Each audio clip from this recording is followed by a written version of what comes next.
नमस्कार। आज हम लोग जानेंगे कि पढ़ाई में कंसंट्रेशन कैसे लाएं। उसका पहला फैक्टर है डेडिकेशन यानी आत्मसमर्पण। कोई भी कार्य आप कर रहे हैं, यदि उसमें आपका एकदम पूर्ण मनोयोग से वो कार्य करेंगे तो वो कार्य आपका अच्छा होगा। दूसरी बात आती है इंटरेस्ट। जिस भी कार्य को आप कर रहे हैं, जैसे पढ़ाई कर रहे हैं, तो उसमें आपका खूब इंटरेस्ट होना चाहिए, आपकी इच्छा हो। और कार्य जो भी आप पढ़ाई कर रहे हो उसमें आपको मज़ा आना चाहिए। सबसे मेन बात ये होती है। जैसे आप मूवी देखते हैं, गाने सुनते हैं, तो आप इतना खो जाते हैं कि समय का पता ही नहीं चलता। हमने 30 मिनट देखा कि 1 घंटा देखा कि 5 घंटा देखा। उसी प्रकार आप पढ़ाई में भी इंटरेस्ट लाइए और ये जान कर पढ़िए कि इसे हमें पढ़ना नहीं है, इससे हमें नॉलेज लेना है और उस नॉलेज का उपयोग हमें दैनिक जीवन में करना है। एक जानकारी के लिए पढ़िए, परीक्षा पास करने के लिए मत पढ़िए। जिस दिन आप परीक्षा पास करने के लिए पढ़ेंगे तो आपको उसमें आनंद नहीं आएगा, आपको बोझ का अनुभव होगा। और जिस दिन आप उसमें एक इंटरेस्ट लेकर के कुछ नया सीखने के लिए पढ़ेंगे तो उसमें आपको मज़ा भी आएगा, आपको याद भी हो जाएगा, वो चीज़ें आपको भूलेंगी नहीं। तीसरी बात आती है कैपेसिटी की, कैपेसिटी। अब आपकी कैपेसिटी जितने भी पर्सन होते हैं सबकी अलग अलग हो सकती है। किसी की भाई 5 घंटे पढ़ने की है, किसी 2 घंटे, किसी को 14-14 घंटे भी पढ़ने की कैपेसिटी होती है। तो आप जानिए कि हमारी कैपेसिटी कितनी है। कैपेसिटी से यहाँ मतलब है कि ये नहीं कि कॉपी खोल के आप बैठे हैं और याद कुछ भी नहीं हो रहा है। आप ये ध्यान दीजिए कि हाँ, हम इतनी देर पढ़ रहे हैं तो हमने ये गेन किया। ये नहीं कि केवल टाइम बर्बाद हो रहा है, कॉपी खोल करके आप बैठे हैं। ये हो गई आपकी कैपेसिटी की बात।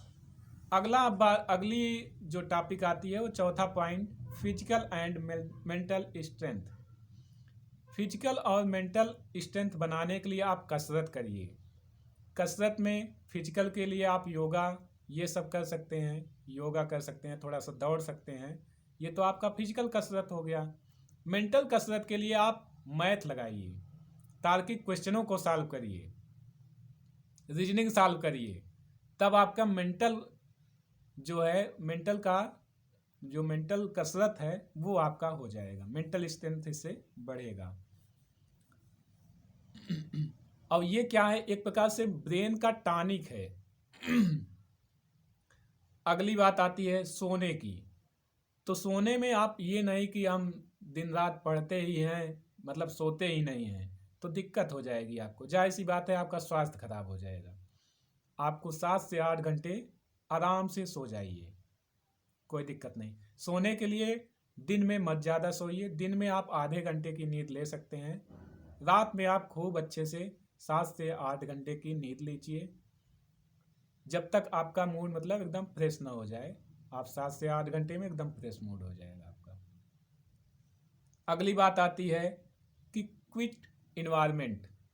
जहाँ पर आप पढ़ाई कर रहे हैं वहाँ पर शांत इन्वायरमेंट हो, शांत वातावरण हो। जब शांत वातावरण रहेगा तो आपका मन इधर उधर भटकेगा नहीं, आप आराम से अपने पढ़ाई में कंसंट्रेट कर सकते हैं। और ये समय होता है जब शांत वातावरण होता है, तो ये सुबह का समय बहुत ही अच्छा माना जाता है। सुबह आप 3:30 बजे या 4 बजे से उठ सकते हैं और वो वातावरण बहुत ही अच्छा होता है, उसको ब्रह्म मुहूर्त कहते हैं। समझ लीजिए उस मुहूर्त में आप कोई भी काम करिए, बहुत ही अच्छा आपका सफल होगा। अगली बात आती है डिस्टरबेंस से बचना या डिस्ट्रक्शन से बचना। डिस्ट्रक्शन से यहाँ मतलब है कि आप जब भी पढ़ाई कर रहे हैं फ़ोन को फ्लाइट मोड में कर लीजिए या साइलेंट मोड में कर लीजिए। ये नहीं कि इधर पढ़ रहे हैं उधर तब तक मोबाइल भी देखने लगे या कोई आ गया, तो इन सब से आप बचिए जब तक पढ़ाई कर रहे हैं। और हर 2 घंटे पढ़ने के बाद, कंसंट्रेशन 2 घंटे पढ़ने के बाद आप 10 मिनट का ब्रेक दीजिए। 10 मिनट का जब आप ब्रेक देंगे तो उसमें आपका माइंड फिर से चार्ज हो जाएगा और आप फिर से पढ़ाई को चालू रख पाएंगे।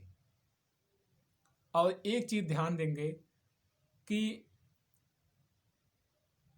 एक समय में एक ही कार्य करिए। ये नहीं कि गाना भी सुन रहे हैं और इसके बाद पढ़ाई भी कर रहे हैं, तो ऐसा नहीं भैया। सीधी सी बात, अभी मैं पढ़ाई कर रहा हूँ तो पढ़ाई ही करूँगा, उसमें मैं खो जाऊँ, इतना खो जाऊँ कि हमें पता ही न चले कि मैंने कितने घंटे पढ़ाई कर ली। तो एकदम एक समय में एक ही कार्य आपको करना है, और वो भी पूर्ण मनोयोग से करना है।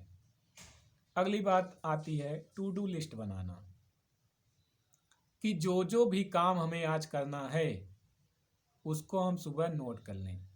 जैसे हमने सुबह उठे हम, तो एक लक्ष्य बनाइए अपना कि आज हमें ये टॉपिक ख़त्म कर लेना है, ये टॉपिक दोहरा लेना है।